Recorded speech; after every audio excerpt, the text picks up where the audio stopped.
Morning. Back at it, destroying the wife's kitchen this morning.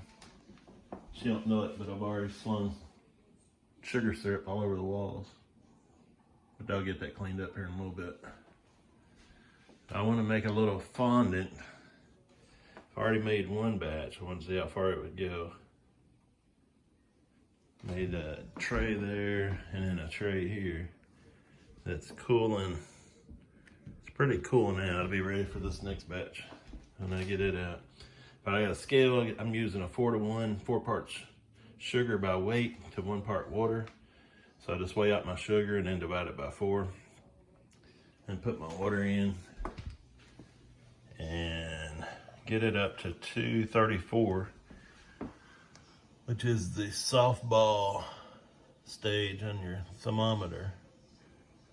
We've got a long ways to go. It's just now getting the sugar dissolved. But I wanted to make a little, I've used sugar cakes and made some candy boards. But I wanted to make some fondant because I can put this right under the inner cover. I don't have to have a special piece of equipment to put this on the hive. I can put it on, flip my inner covers over, and should be space. Making this thin enough, there should be space to put it on under the inner cover.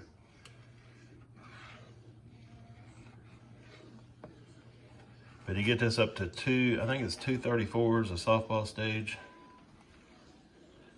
And then take it off the heat. Let it cool down to 200. And then mix it with an immersion mixture, I think is what that's called, until it turns white. And then very quickly, I almost waited too long, it starts to harden up. And you got to pour it in your trays. You can see I come back and added a section of that tray. And didn't realize it set up so quick. So this is batch number 2. Also put, I don't think I put it in this one. Also, it calls for a little bit of vinegar. So we'll put that in there now. It calls for, I think, a tablespoon of vinegar. Make sure I got vinegar. Yep.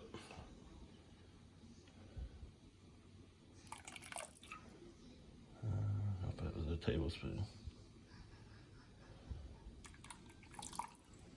That was a tablespoon, exactly.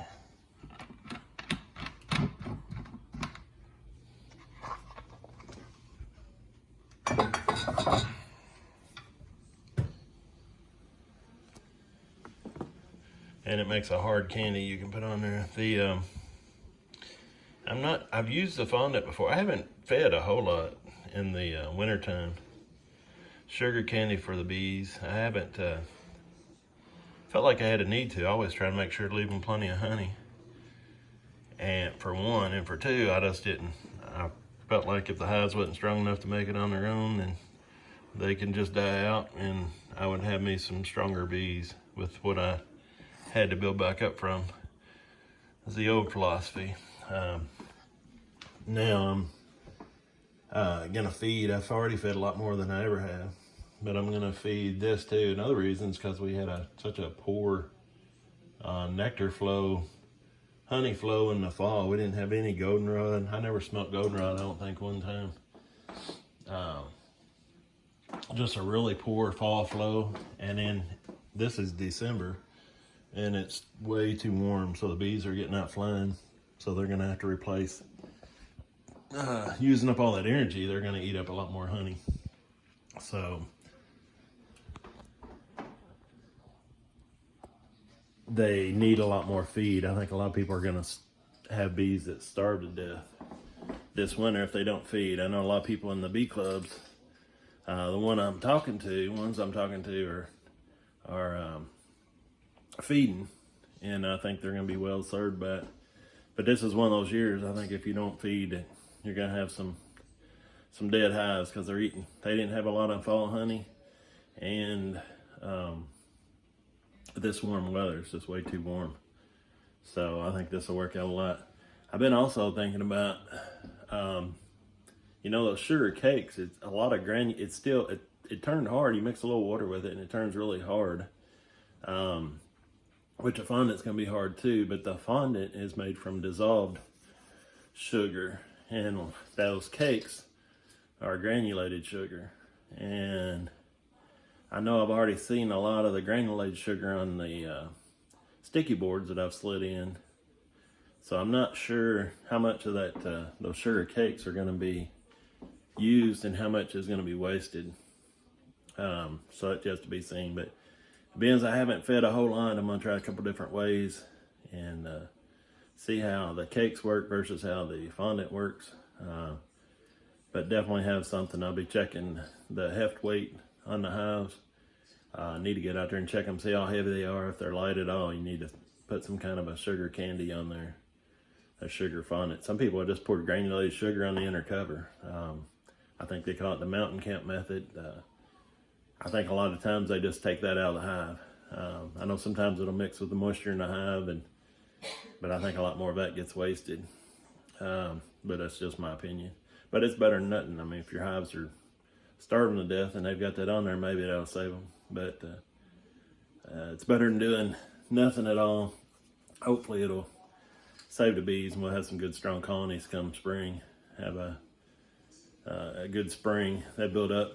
I'm hopefully going to try to build mine up early. Hopefully they'll have enough.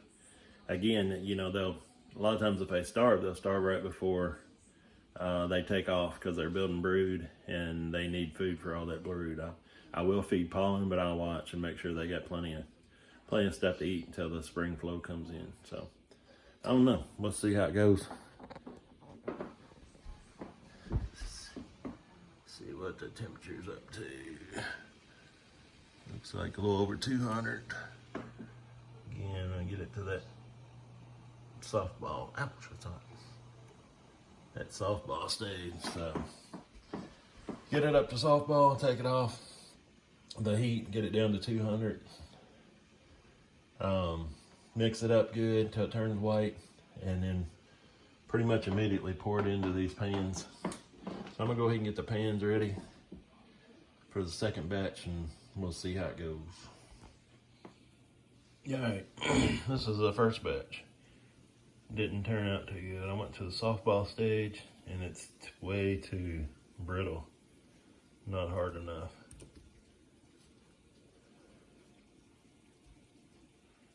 So this next batch, I'm gonna go past softball stage a little bit, closer to hardball. I need it to be much harder than that. That's gonna be hard to deal with out there, but I think I can make it work. Let's see. We're still not at softball stage yet.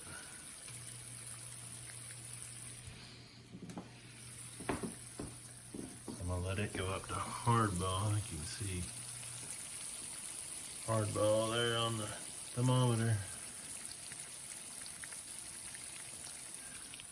We'll see if this batch is way too soft. So we'll see how it goes.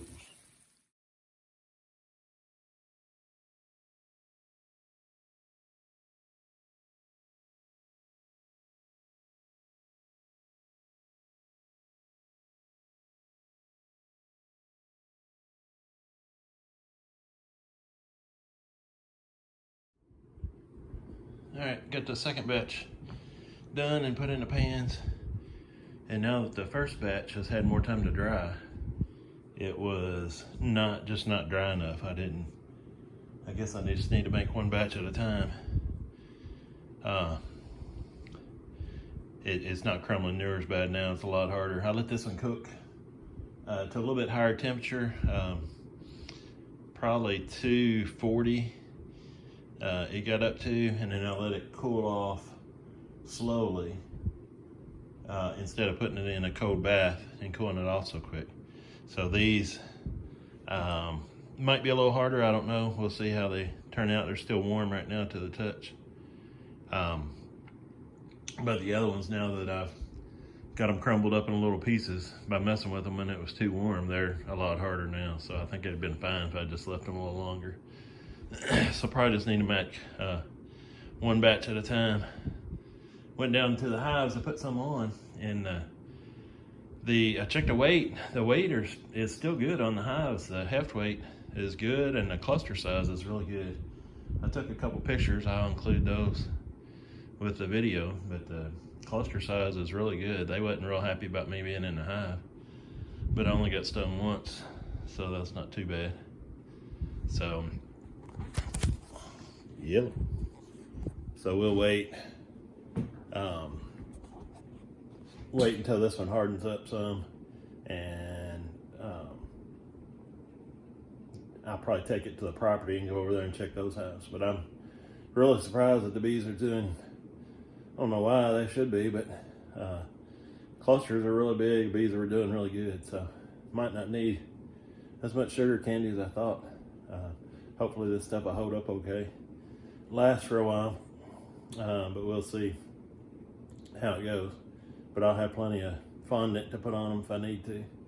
So give me a warm day to get over to the property. I'll put some fondant on them too.